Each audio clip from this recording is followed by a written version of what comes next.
This next guy is a good friend of mine. I give him grief, but we travel around the country, we do shows, we hang out, and he... Please, put your hands together for Mr. Albert Escobedo!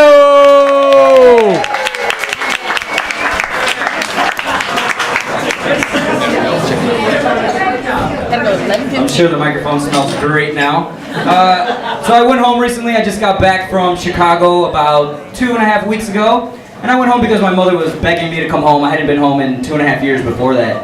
And I went home and my mom was just begging me to come home. And I really didn't understand why, because we didn't grow up that close. My mom wasn't very nice. She used to beat me a lot. And maybe some of you guys grew up with timeouts. I grew up with timeouts too, but they were physical timeouts. Like my mom would hit me and for a time I would be out. That's kind of how I grew up. But you know, it's not a big deal. I went to see my mom, it was great. I saw my family, I loved it. But what I didn't know was gonna happen, that I realized once I got there, is that you start to lose what you had in common with the people that you grew up with. You don't have the same things in common anymore. Because they started to do things with their life and I'm doing nothing with my life, and that's just something that I accepted. But I went home and I tried to communicate with them. We tried to like see each other on a common playing field, and we tried to complain about what we don't like about our lives, and the complaints are totally different. My friend got married and has a kid, and he was telling me, my wife never stops nagging me about cleaning, and my kid shits his pants and keeps me up crying all night. And I'm like, yeah man, in Korea, they make me eat kimchi and rice for every meal. And he's like, dude, what the fuck are you talking about? And I was like, exactly, nothing in common anymore. Went home, something else interesting happened to me was I got a haircut, and the guy totally fucked up my hair, but I ended up liking the haircut. So what happened was I went to the barber shop that I had gone to for 20 years before I came here, and it was gone. It was just gone. It wasn't there anymore. So I went to the only other hair place I knew of was in the mall, a hair salon. And I should have known better, but I fucking went because they were open. And the guy fucked my head up. I was trying to get a fade. I'll just show you guys. I got no shame. I wear a hat for a reason. It's not because I want to look young. It's because I got nothing to do. Because I'm embarrassed. So yeah. You can stop laughing now. This isn't the joke, I'm telling a story.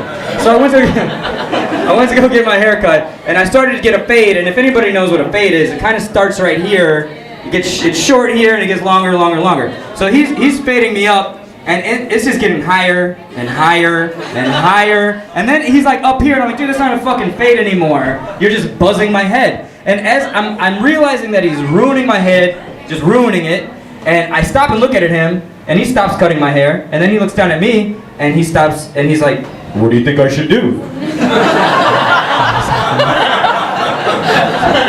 Just cut it off, dude. Just fucking cut it all off. So he did. He just buzzed all my hair off, and I was really upset, and I hated it, because anybody who likes a good fade, you know, if someone fucks up your fade, 2 weeks of your life are just ruined. You just gotta stay home. So I'm just leaving the place, and then before I know it, I go home, and people are like, wow, Albert, your hair looks really good, and everybody's giving me compliments, and before you know it, I'm happy with it, and then before you know it, after that, I'm proud of it. And then I was like, man, this is what a father must feel like if he has an awesome daughter. Because you know he didn't want it at first, but then it becomes,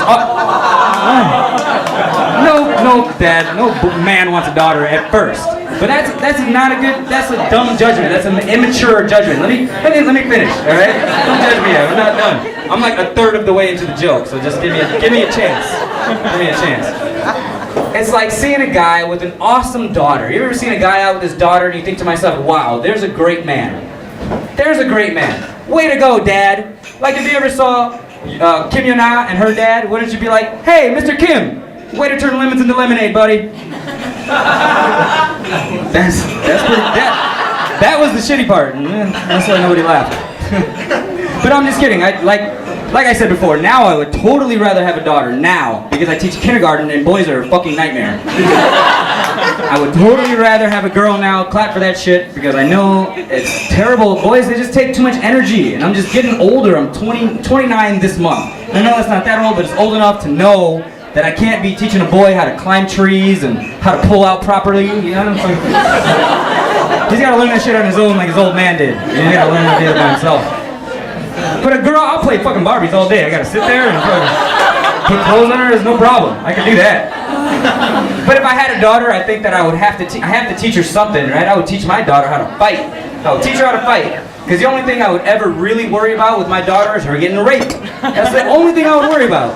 I wouldn't worry about anything else, like a shitty boyfriend or early pregnancy or becoming a stripper. Like I don't really have a say in that. Like that's her choice. Like that's out of my control. But a rape, I could prevent that shit. Teach her a fucking armbar or two. Teach her some MMA. I swear to God. And I know that you might be some girls in the house be like, well, what if she doesn't want to learn how to fight? Then I'll teach you guys the old school method of rape prevention. Are you ready for this? If you're ever about to be raped, just piss your pants and shit all over the place. I promise you, he will stop fucking you. I promise. I know that's a shitty thing to say, but fuck a whistle. Just shit your pants. And I know my daughter's gonna come home one day. Shitty, pissy underwear. Daddy, teach me that armbar one more time. And no, here's the fucking whistle. In a diaper. Fucking, I don't know. I'm retarded. I teach kindergarten. Shouldn't even be allowed access to children, but it's my job. It's weird, right? I don't know what goes on. Teaching kindergarten is fun, but there's certain things that you can only experience in a kindergarten. What happened to me recently is absolutely a true story. I work in a kindergarten. I teach 6 years old all day, every day. And if anybody else has ever experienced this, you know that there's Korean teachers there that have to deal with all the worst parts of the job. Like if a kid pisses his pants or shits himself or cries or is bleeding, you hand him over to the Korean teacher. That's what you do. I'm not even going to try to figure this out. He's speaking English. I'm like, I don't know what you're talking about. Get over there, little buddy. So one of my students, true story, peed his pants. I don't know why. He's crying, and I'm telling him, dude, don't worry about it. It happens to the best of us. And he goes in the bathroom, and just like as the kid is getting changed, just by chance, I walk by the bathroom. And I walk by the bathroom, and I look over, and I think to myself, wow, that's a big dick for a 6-year-old Korean boy. That's what I thought. And I knew it was a bad thought. I knew I shouldn't think that. I knew it. So I went into my classroom and felt all bad about myself. I'm trying to shake the thought out of my head. And like, Albert, what's wrong with you? And then I thought, there's nothing wrong with me. I didn't do anything weird. I had a thought. What kind of world are we in that I can't even think freely? Like I'm policing my own brain. This isn't a free world. You're not free. You're judging yourself. I'm judging myself in the classroom thinking I'm bad because I had a thought. I didn't do anything. I didn't go in there and compare his to mine. Be like, I'm still winning, little motherfucker. Are you sure you're Korean? I don't know. I didn't do anything like that. I just had a thought and went about my business. And what I'm saying is, if this was the world that I want to live in, a real free world, the world that I choose to be a part of, the situation would have been a little bit different. I would have walked by, I would have looked over and thought, wow, it's a big dick for a 6-year-old Korean boy.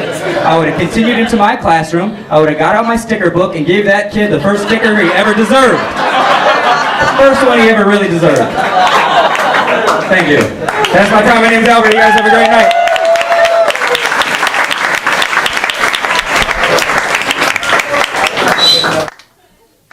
Albert Escobedo! Woo! Oh, wow. We've been up here for 15 minutes, and 10 of those minutes have been dedicated to children's genitalia.